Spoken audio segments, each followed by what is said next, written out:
Because when I first started, if I was by myself, it would have been a little bit more stressful. But because of teammates that I have, great support. You can go with gyms and then, people, because it's a well-known company, gyms, blinds cleaning, gyms cleaning, we get a lot of calls from people, like, can you help us out and stuff. So it's great, to be out there to help someone. In my opinion, the support is the key.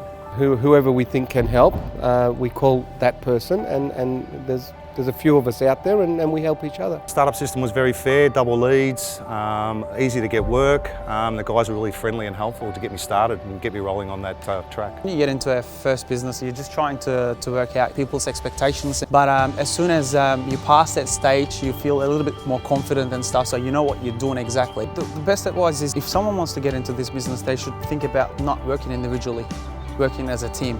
So just be together. If you have a problem, don't be nervous. Just give them a call. They will be there for you to support. That's the greatest thing that I've seen in this company.